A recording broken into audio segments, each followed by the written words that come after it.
हुकूमत ने अमीर तबके पर इजाफी टैक्स लगाने की हिकमत अमली के तहत अब लग्जरी आइटम पर GST की शरह को 17% से बढ़ाकर लग्जरी आइटम पर, जो कि पहले बैन रही हैं कुछ महीने पहले, उसमें 25% की बुलंद सतह पर ले जाने का फैसला किया है। जो एयर ट्रेवल है वो फर्स्ट क्लास और बिजनेस क्लास में, जो कि फेडरल एक्साइज ड्यूटी है 20% ऑफ दी एयर टिकट या 50,000 रुपए जो भी ज्यादा हो, whichever is higher, 20% of the और जो टोटल है विद टैक्सेस एक्सेट्रा, और 50,000 विच एवर इज हायर। दूसरी, शादी ब्याह की पुरतयश वेडिंग हॉल्स में मुनक्कदा तकरीबात पर बेजा अशराफ देखने में और मीडिया में रिपोर्ट होता रहता है। हम सबको सादगी अपनानी चाहिए, इसलिए फैसला किया गया है कि शादी की तकरीबात के बिलों पर 10% की शरह से withholding adjustable advance income tax नाफिज किया जाएगा। ये सिगरेट, एरेटेड और शुगरी जो ड्रिंक्स हैं, इनके ऊपर जो फेडरल एक्साइज ड्यूटी की शरह में इजाफा तजवीज किया जा रहा है। सीमेंट पर जो फेडरल एक्साइज ड्यूटी 1.5 रुपए फी किलोग्राम थी, उसको बढ़ाकर 2 रुपए फी किलोग्राम करने की तजवीज है। इस बिल में GST की शरह को 17% से बढ़ाकर 18% किया जा रहा है। तेल, गिह, सीमेंट, मोबाइल फोन, सिगरेट, हवाई टिकट्स, कोल्ड ड्रिंक्स, जूसेस ऐं ॿियूं शयूं महांगियूं। GST 17 मां वधाए 18% कयो वियो। लग्ज़री शयुनि ते टैक्स 17 मां वधाए 25% करण जी तजवीज़। हुकूमत मिनी बजट ज़रिए अवाम मथां 170 अरब रुपयनि जा इज़ाफ़ी टैक्स लागू करे छॾिया। नाणे वारे वज़ीर इसहाक़ डार क़ौमी असेंबली में फाइनेंस बिल पेश कंदे शादी हॉल्स, क्लब्स, होटल्स, लॉन्स में थींदड़ तकरीबन ते बि 10% टैक्स लॻाइण जी तजवीज़ ॾेई छॾी। सीमेंट ते फेडरल एक्साइज ड्यूटी 1.5 मां वधाए 2 रुपया फी किलो कई वई। मोबाइल फोन समेत ॿियनि इलेक्ट्रॉनिक शयुनि ते टैक्स लॻाइण जी बि तजवीज़। हुकूमत दवाउनि, पेट्रोल, स्पोर्ट्स जे शयुनि लाइ LCs खोलण जी मंज़ूरी ॾेई छॾी। इसहाक़ डार चयो त बेनज़ीर इनकम सपोर्ट प्रोग्राम जी बजट 360 अरब रुपयनि मां वधाए 400 अरब रुपया करे छॾी आहे।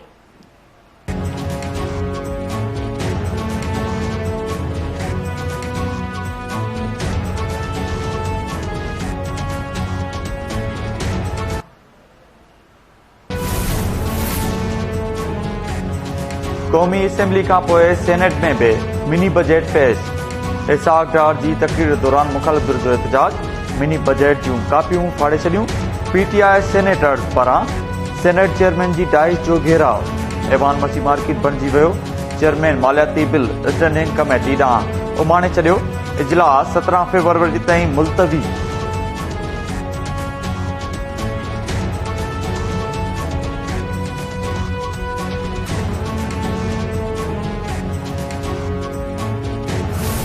एक तरफ कौम की कमर तोड़ दी है महंगाई और बेरोजगारी से, दूसरी तरफ इन्होंने अपने करप्शन के केसेस माफ करवा लिए। इसहाक़ डार ने कहा मैं रुपए को $200 को नीचे लेके आऊंगा, मैं IMF को सामने ये कर दूंगा, बड़ी बढ़ के मारी, मैं तजर्बाकार हूं। आज ये बताएं कि इन्होंने मुल्क से क्या किया, और जो इनके हैंडलर लेके आए थे उनसे जरा पूछे कि आपने ये मुल्क से क्या किया। कोशिश कर रहे थे कि आरिफ अलवी के ऊपर जरा बोझ डाले। पार्लियामेंट में भी नहीं चाहते थे कि डिबेट हो इसके ऊपर। उससे कहते थे ऑर्डिनेंस साइन करो। हाई कोर्ट कह रहा है कि इलेक्शन करवाओ। वो इलेक्शन कमीशन जनाब बैठी हुई कि हम इलेक्शन नहीं करवाते, वो बहाने मार रही है इलेक्शन के। इमरान खान मिनी बजट के महांगाई जो बम करार ॾेई छॾियो। PTI चेयरमैन चयो त हिक पासे हुकूमत महांगाई सबब अवाम जी जेल भञी छॾी, ॿिए पासे करप्शन जा केस माफ़ कराया। इसहाक़ डार भड़कियूं हुयूं त डॉलर खे 200 खां हेठि आणींदो, हाणे ॿुधाए त मुल्क किथे बीठल आहे। वीडियो लिंक ज़रिए ख़िताब कंदे इमरान खान चयो त हुननि जी कोशिश आहे त PTI खे ख़तम करे पोइ इलेक्शन कराइनि, पर इहा संदन भुल आहे। जल्द जेल भरियो तहरीक जी तारीख़ जो ऐलान कंदुसि। पर ॾेही मीडिया सां ॻाल्हाईंदे इमरान खान जनरल बाजवा ते फोन टेप कराइण जो इल्ज़ाम लॻाईंदे चयो त हिकु आर्मी चीफ पंहिंजे वज़ीर आज़म जी फोन कीअं टेप कराए सघे थो, इहा त हल्क जी बि भञकड़ी आहे।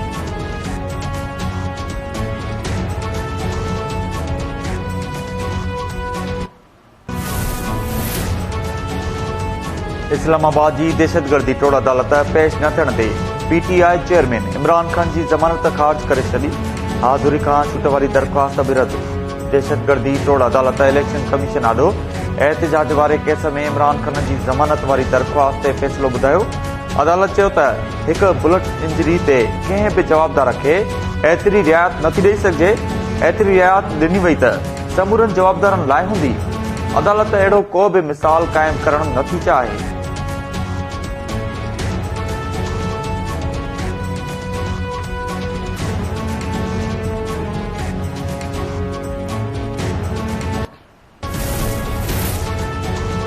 इमरान खान खे रोज़ानो टीवी ते ॾिसूं था। खेसि एम्बुलेंस ते खणाए अचो या स्ट्रेचर ते हिफ़ाज़ती ज़मानत लाइ जवाबदार जो अदालत में पेश थियणु ज़रूरी आहे। लाहौर हाई कोर्ट पेश थियण खां सवाइ इमरान खान खे हिफ़ाज़ती ज़मानत ॾियण खां इनकार करे छॾियो। इमरान खान जे वकील इस्तदा कई त इमरान खान खे लाॻापियल अदालत में पेश थियण लाइ हिफ़ाज़ती ज़मानत ॾिनी वञे। मौजूदा हुकूमत सियासी इंतकाम जो निशानो बणाइण लाइ खेसि केस में नामज़द कयो आहे। अदालत चयो त जेसीं ताईं इमरान खान पेश न थींदो तेसीं ताईं दरख़्वास्त मंज़ूर न कंदासीं। अदालत सुभाणे ताईं ॿुधणी मुलतवी कंदे इमरान खान खे पेश थियण जी ॿीहर हिदायत करे छॾी।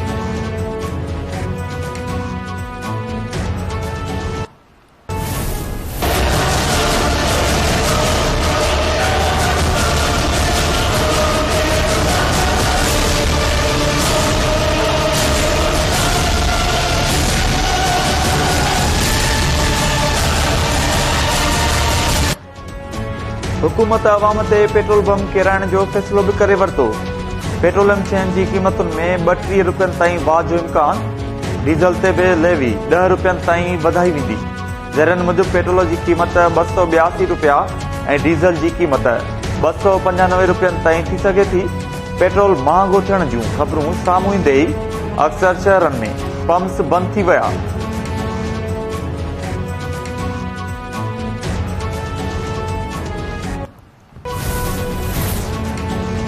इस्लामाबाद हाई कोर्ट मना थियल फंडिंग केस में बैंकिंग कोर्ट खे इमरान खान जी ज़मानत वारी दरख़्वास्त ते फ़ैसिलो ॿुधाइण खां रोके छॾियो।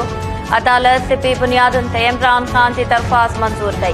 इमरान खान खे 22 फ़रवरी ते बैंकिंग कोर्ट में पेश थियण जो हुकुम। संदसि ताज़ी मेडिकल रिपोर्ट बि तलब। बैंकिंग कोर्ट हाई कोर्ट जे हुकुम सबबि इमरान खान जी ज़मानत बाबति फ़ैसिलो मुलतवी करे छॾियो। ईंदड़ ॿुधणी ते हाई कोर्ट जे फ़ैसिले जी कॉपी पेश करण जो हुकुम। बैंकिंग कोर्ट मना थियल फंडिंग केस में इमरान खान खे अॼु अदालती वक़्तु ख़त्म थियण खां अॻु पेश थियण जो हुकुम ॾिनो हो। नेब तरमीमुनि अल्तवाहिद केसिस जो दर ई बंदि करे छॾियो। सिस्टम ईमानदार हूंदो त माण्हू मुल्क में सीड़पकारी बि कंदा। साफ़ ऐं शफ़ाफ़ हुकूमत जो हुअणु ज़रूरी आहे। चीफ जस्टिस उमर अता बंदयाल जा नेब तरमीमुनि ख़िलाफ़ इमरान खान जी दरख़्वास्त ते रिमार्क्स। चीफ जस्टिस चयो त गुड गवर्नेंस हूंदी त माण्हुनि खे हिफ़ाज़त लाइ हथियार खणी न घुमणो पवंदो। जस्टिस मंसूर अली शाह रिमार्क्स ॾिना त घणो वक़्तु गुज़री वियो उहो नाहे ॿुधायो वियो त नेब तरमीमुनि सां कहिड़ा बुनियादी हक़ मुतासिर थिया। बुनियादी हक़नि ते मुतमिन थियण बैदि ई अवामी मुफ़ादनि वारो मामिलो ईंदो।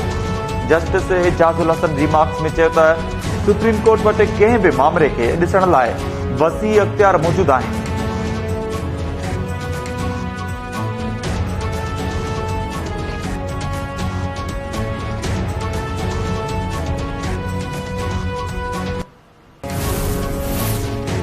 Lahore high court election commission खे पंजाब में चूंड कराइण जो हुकुम ॾिनो आहे। फ़ैसिले ते अमल छो न पियो कयो वञे? इलेक्शन कमीशन छा करे रही आहे? चूंडनि जी तारीख़ लाइ गवर्नर सां छो मुशावरत कई पई वञे? सुप्रीम कोर्ट जे चीफ जस्टिस उमर अता बंदयाल जा हिकु केस जी ॿुधणी दौरान रिमार्क्स। डीजी इलेक्शन कमीशन अदालत खे ॿुधायो त गुज़िरियल ॾींहुं पंजाब जे गवर्नर सां मुशावरत थी आहे। गवर्नर कानूनी रस्तो अख़्तियार कंदो। जस्टिस आयशा मलिक रिमार्क्स ना त तव्हां खे चूंडनि लाइ मुशावरत जी ज़रूरत छो महसूस थी रही आहे। जस्टिस अता मिनुल्ला चयो त शायदि हाई कोर्ट इलेक्शन कमीशन खे गवर्नर सां मुशावरत जो हुकुम ॾिनो हुजे। चीफ जस्टिस चयो त जेकॾहिं हाई कोर्ट जो हुकुम आहे त पोइ भली मुशावरत कई वञे। सुप्रीम कोर्ट पीटीआई जे बाक़ी मेंबर्स जी अपील ख़ारिज करे छॾी। अॻूणे सदर आसिफ अली ज़रदारी चयो आहे त ईंदड़ साल कमंद जे फी मण जी क़ीमत 450 रुपया थी वेंदी। आबादगारनि ऐं हारियुनि सां इंसाफ़ करण सां मुल्क जी ज़रायत तरक़ी कंदी। पंहिंजे बयान में आसिफ अली ज़रदारी चयो त हारी ख़ुशहाल हूंदो त ज़रायत ते ध्यानु थींदो। कमंद जी मुंसिफ़ाणी क़ीमत मुक़ररु थियण सां मुल्क खंड जी पैदावार में पाण भरो थींदो।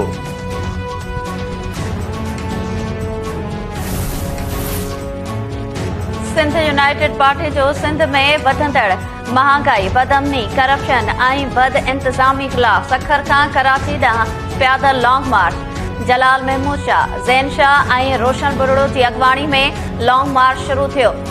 लॉन्ग मार्च सिंध जे मुख़्तलिफ़ शहरनि खां थींदो। 19 मार्च ते कराची पहुचंदो। अॻवाणनि चयो आहे त मौजूदा हुक्मराननि अवाम खां 2 वेलनि जी मानीअ जो हक़ बि खसे छॾियो आहे। हुक्मराननि ख़िलाफ़ रोडनि ते अचण खां सवाइ ॿियो को बि दग नाहे बचियो।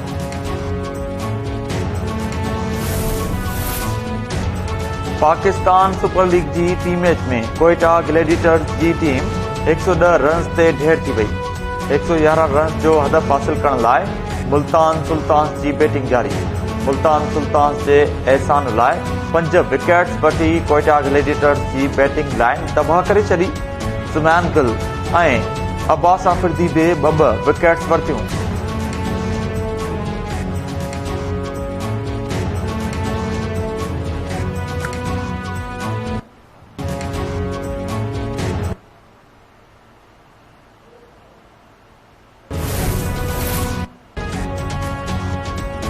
ऐं हिकु कुतो समाजी राब्तनि वारी वेबसाइट ट्विटर जो CEO बणिजी वियो।